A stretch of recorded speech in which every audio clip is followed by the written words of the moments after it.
हमारी जो new generation है वो जो फिल्में और ड्रामेज़ और सोशल मीडिया पे चीज़ें देखते हैं, नेगेटिव चीज़ को नहीं देखते, पॉजिटिव चीज़ को नहीं देखते। यंग होते हैं ना, उनके जहन में ये आ जाता है जो एक सख्त सी कहानी होती है जिसका अंजाम नहीं देखते कि उसका अंजाम क्या होगा, अपना आप भी बर्बाद कर देते हैं। देखें, ये इसकी फैमिली खुद भी तमाम के तमाम सारे जेल में चले गए। करोड़पति बनने के लालच में आकर इसने अपनी फैमिली को भी तबाह कर दिया, अपने दोस्त की फैमिली को भी तबाह कर दिया। किसी का हक कत्ल करना वो कभी नहीं छुपता, एक न एक दिन मुल्जिम खुद ब खुद जो है ना वो सामने आ जाता है। अस्सलाम वालेकुम जी। इस्लामाबाद में एक कत्ल होता है और उसमें आपने देखी होगी पहली भी वीडियो के एक शख्स बड़े ड्रामाई अंदाज में एक प्लानिंग के तहत अपने ही दोस्त को उसकी जान लेने के बाद उसका चेहरा जो है वो उसके नकूश मिटा देता है। और इतने ज़ालिमाना तरीके से ये तमाम अमल होता है कि इसके घर वाले भी इसमें शामिल हो जाते हैं और दोस्त एक जो है वो भी इसमें शामिल हो जाता है। बेटे को भी शामिल कर लिया जाता है, बीवी को भी शामिल कर लिया जाता है, बाकी जो दोस्त हैं उनको भी शामिल कर लिया जाता है और अपने ही दोस्त की जान ली जाती है। तो इस स्टोरी के अंदर अहम एक पेशरफ्ती ये हुई है कि थाना कराची कंपनी में जो मुकदमा दर्ज हुआ था उसमें जो मरकज़ी मुल्ज़िम है जिसने ये तमाम ड्रामा रचाया होता है, मतलब आप ये समझ लें कि अपनी इंश्योरेंस हो गई, अपना गवर्नमेंट का जो पैसा है रिटायरमेंट से जो मिलता है और मरने के बाद जो पैसा मिलता है, वो सारे का सारा प्लान बनाने के बाद उसका ये इरादा होता है कि वो ये ज़ाहिर करेगा कि वो मर चुका है और वो तमाम पैसा लेने के बाद वो अपनी ज़िंदगी बड़े आराम से गुजारेगा, एक गुमनामी की ज़िंदगी। ये अमल क्यों किया गया, उसके बाद अपने ही दोस्त को क्यों मारा गया, वो आपने देखा होगा। लेकिन इसमें अभी जो अहम पेशरफ्त हुई है उससे मुताल्लिक़ इस वीडियो के अंदर देखेंगे। तो वीडियो आपने मुकम्मल देखनी है, चैनल को हमारे करना है सब्सक्राइब। और नईम साहब आपको तमाम इन्फॉर्मेशन के बारे में बताएंगे जो कि इंचार्ज हैं थाना कराची कंपनी के। इनसे बात करते हैं कि मरकज़ी मुल्ज़िम किस तरह से पुलिस के हत्थे चढ़ा और किस तरह से ये तमाम प्लानिंग की गई थी और इस केस के अंदर क्या क्या अहम पहलू सामने है। सर शुक्रिया आपका अपने टाइम दिया। थैंक यू वेरी मच नमान साहब। इस तरह है कि 9/6/24 को हमें एक अगवा की एप्लीकेशन मसूल हुई। जो शफीकुर रहमान था शख्स जिसके बारे में एप्लीकेशन थी कि ये अगवा हो गया है। हमने उस एप्लीकेशन पे 365 की FIR चॉक की। ठीक है। उसके बाद तफ्तीश शुरू हुई तो कुछ 1-2 दिन पहले एक मसकशुदा लाश जो है वो इलाका थाना सब्ज़ी मंडी इस्लामाबाद से मिली। ठीक है। जिसे पिंड लाया गया और उसकी जेब में से जो चीज़ें निकली, शनाख्त निकली, वो अशरफ मसीह के नाम की थी और बाकी जो तमाम पर्स वगैरह जो चीज़ें थी वो अशरफ मसीह के नाम की थी। तो यही पता चला कि ये अशरफ मसीह को किसी ने कत्ल कर दिया और बड़ी बेदर्दी से उसकी जो है ना चेहरा मसक कर दिया गया। उसकी चेहरे से कोई शनाख्त नहीं थी। तो जो उसका एड्रेस था उस पर मुझे SHO थाना सब्ज़ी मंडी इंस्पेक्टर लियाकत साहब ने बतलाया कि ये चीज़ें निकली हैं तो आपके इलाके G92 के रहने वाला है ये, उनके घर वालों को इतला दे दें। मैंने उनके घर वालों को अपने फ़ोर्स के ज़रिए इतला दिलवाई। वो पिंड वहाँ पहुँचे तो उन्होंने बिला झिझक जाके अशरफ मसीह जो जिसकी कागजात उसके जेब से निकले थे, उनकी बीवी और बच्चों ने फौरी जाके उसे शनाख्त कर लिया। इसी दौरान कुछ ऐसी चीज़ें मशकूक पाई गई जिसकी वजह से SHO सब्ज़ी मंडी ने वो डेड बॉडी इनके हवाले ना की और फौरी तौर पे उसका DNA और फिंगरप्रिंट जो है उसके लिए नादरा को भिजवा दिए गए फिंगरप्रिंट। सही है।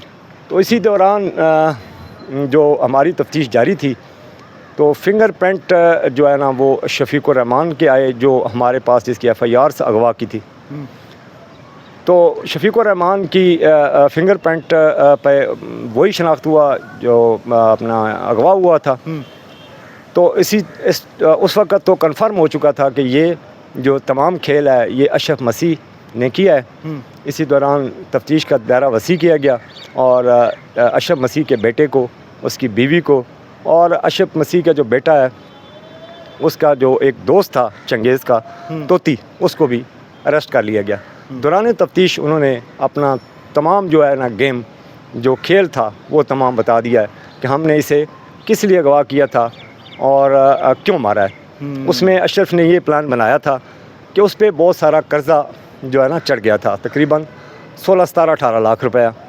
तो इसी तरह जो इसके बेटे का जो दोस्त था उस पर भी कर्ज़ा था। तो इन्होंने ये प्लान बनाया था कि ये चूँकि इसका दोस्त भी था और यही G92 में रहता था जो शफीकुर रहमान था और इस पर कोई शक भी नहीं करेगा, तो इसको ये अपने गाड़ी में बिठाकर साथ ले गए और सब्ज़ी मंडी के एरिए में इसे कत्ल कर दिया गया और उसका चेहरा मसक करके इसकी चीज़ें उसकी जेब में डाल दी गई। बेनिफिट ये लेना चाहता था क्योंकि ये आईबी का मुलाजिम था, खाकरूब था वहाँ पे, तो ये अपने आप को मजलूम बनाने की कोशिश कर रहा था कि मैं कत्ल हो जाऊँगा और मेरा बेटा आईबी में भर्ती हो जाएगा और वहाँ से हमें कुछ प्लाट भी मिल जाएंगे, पैसे भी मिल जाएंगे, जिससे कर्जा भी उतर जाएगा और मैं अंडरग्राउंड चला जाऊँगा और मेरे बीवी बच्चे जो है ना खुशहाली की ज़िंदगी गुजारेंगे और मैं अंडरग्राउंड रहकर उनको मिलता भी रहूँगा और ये चीज़ें करते रहूँगा। इस दौरान ये सारी तफ्तीश चलती रही। इनके बेटों को हमने गिरफ़्तार करके और इसके दोस्त को गिरफ़्तार करके रिमांड गुजारा और इनको जुडिशल कर दिया गया। तमाम कहानी सामने आ गई।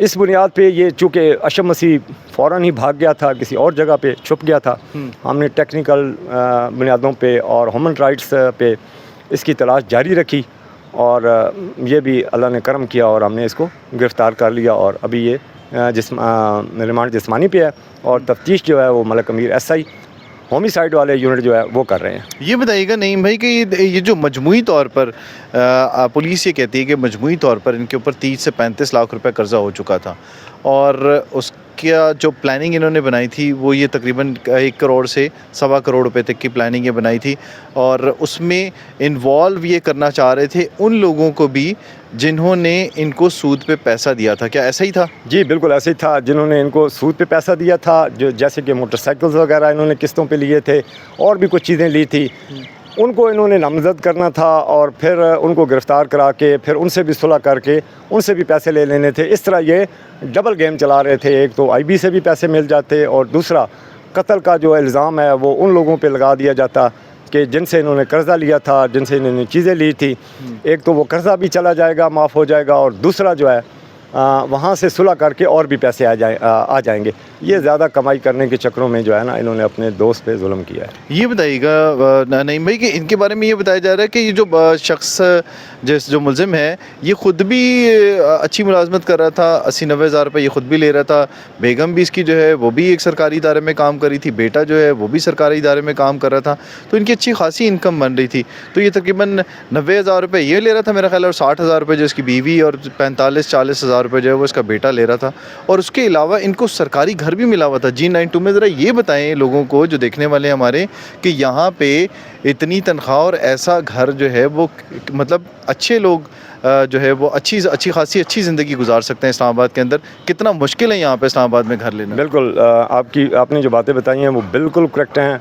सही बताया आपने कि एक इनका घर जो है ना सरकारी इनको अलाट हुआ है G92 में, सरकारी फ्लैट हैं वो IB की तरफ से इनको अलाट है। इनकी ये ख़ुद भी मुलाजमत कर रहा है IB में और इनका बेटा भी वो जो वहाँ पे काम तो कर रहा है मगर वो कच्चों में है जिसे कहते हैं वो, लेकिन तनख्वाह मिल रही थी, तनख्वाह उसको मिल रही थी। इसकी बीवी भी एक सरकारी महकमे में काम कर रही है, उसको भी तनख्वाह मिल रही थी।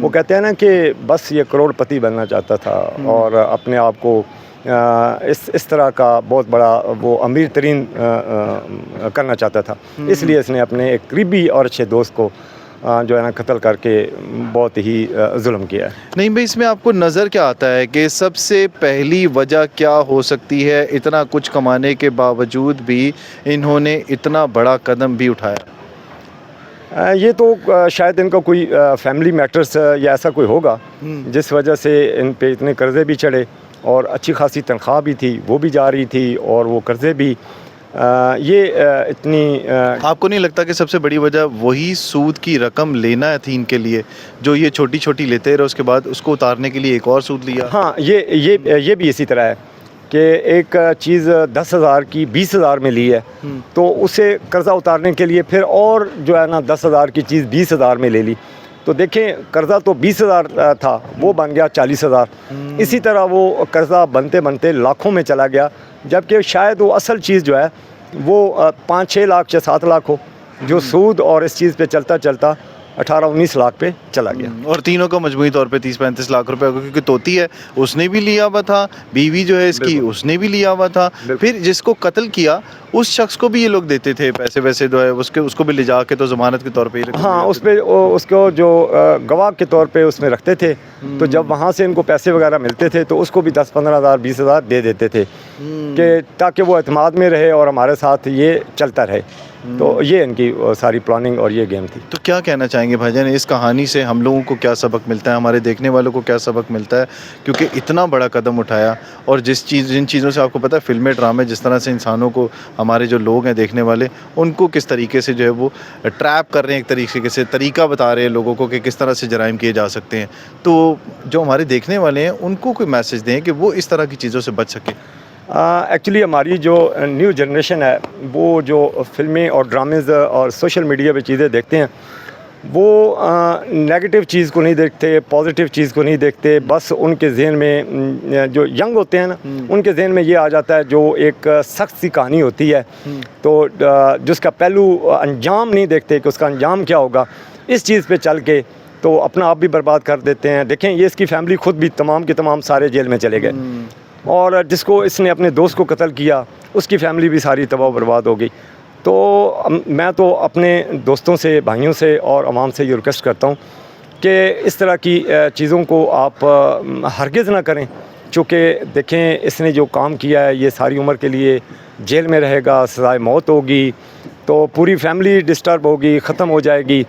तो एक लालच में आकर, करोड़पति बनने के लालच में आकर इसने अपनी फैमिली को भी तबाह कर दिया और अपने दोस्त की फैमिली को भी तबाह कर दिया। लिहाजा इस चीज़ों को मद्देनज़र रखते हुए कभी भी किसी पे अपना असला ना ताने, बिला वजह उसे कत्ल ना करें, और ख़ुद महफूज रहें और दूसरों को भी महफूज रखें, और ऐसा कोई फेल सर अंजाम ना दें जिससे आपको सारी ज़िंदगी पछतावा रहे और जेल की सलाखों के पीछे रहें। नहीं, मैं ये बताइएगा हमारे देखने वालों को कि कभी जुर्म छुपता है, और ख़ास तौर पे जो कत्ल होता है, क्या वो कभी छुप सकता है? क्योंकि इसके ऊपर तो वैसे ही जो है वो एक तो बेचारा जो मज़लूम होता है, एक तरह से जो कत्ल होने वाला है, उसका तो कत्ल खुद बता रहा होता है कि इसे किसने कत्ल किया। जी बिल्कुल, कत्ल कभी नहीं छुपता।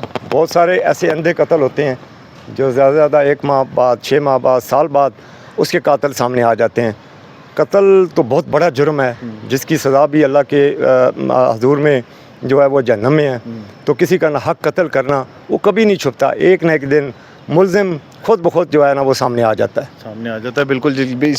इसी स्टोरी में आप देख लें कि इस तरह का जुर्म, और इतना संगीन जुर्म जिसमें एक शख्स ने ये सारी प्लानिंग की, लेकिन उसकी फैमिली के तमाम लोग और उसके साथ जो शामिल लोग थे वो भी सारे इन्वॉल्व हुए, और अब वो इन्होंने जिस तरह से बताया कि वो भी जेल के अंदर हैं, और कोशिश पुलिस कर रही है कि जिस तरह से इन्होंने किया है इतना बड़ा जुर्म, इनको सख्त से सख्त सज़ा दिलवाई जा सके। तो ऐसी सज़ाओं से हमें बचना होगा, ऐसी प्लानिंग से हमें बचना होगा। और ये ख़ास तौर पे जो इस वक्त जो एक वेव चली हुई है सोशल मीडिया के ऊपर कि मुख्तलिफ़ किस्म के ड्रामे, और आप देखते हैं सोशल मीडिया के ऊपर मुख्तलिफ़ जो वेबसाइट्स होती हैं और वीडियोज़ होती हैं, उनको देख के इंस्पिरेशन लेते हैं। इसे बिल्कुल नहीं लेनी चाहिए इस तरह की, क्योंकि हकीकत कुछ और होती है। जैसे इन्होंने बताया कि जुर्म जो है वो कभी भी नहीं छुपता, इसी तरह से कभी भी कोई जुर्म करने वाला भी छुप नहीं सकता। जिस तरह से पुलिस ने इस केस को सॉल्व किया एक ड्रामाई अंदाज में, जिस तरह से ये केस मतलब इसमें जुर्म किया गया, उसी तरह से ड्रामाई अंदाज में ही पुलिस ने उन जराइम पेशा ज़ाहिर है जो लोग होते हैं उनको पुलिस समझती है, उनकी साइकी समझती है। तो इसी तरीके से इस मुल्ज़िम को भी और इसके साथ जो लोग शामिल थे उनको भी उसी तरीके से गिरफ़्तार किया गया जिस तरह से इन्होंने भी सोचा था। तो ये वीडियो जो है वो आप लोगों के लिए एक तरह से एक सबक भी है कि इस तरह का जुर्म करना और किसी ज़ाहिर एक मासूम शख्स की जान ले लेना कोई आसान काम नहीं है, और किसी की भी जान लेना जो है वो आसान नहीं है। हमारा जो इस्लाम है वो भी इस चीज़ की इजाज़त नहीं देता, जिस तरह से नईम साहब ने बताया। तो इस वीडियो के अंदर ज़ाहिर आपने किसी न किसी तरीके से आपने कुछ ना कुछ तो ज़रूर सीखा होगा। तो वीडियो कैसी लगी इससे मुतालिक ज़रूर बताइएगा। अगली वीडियो तक दीजिए इजाज़त। अल्लाह हाफ़िज़।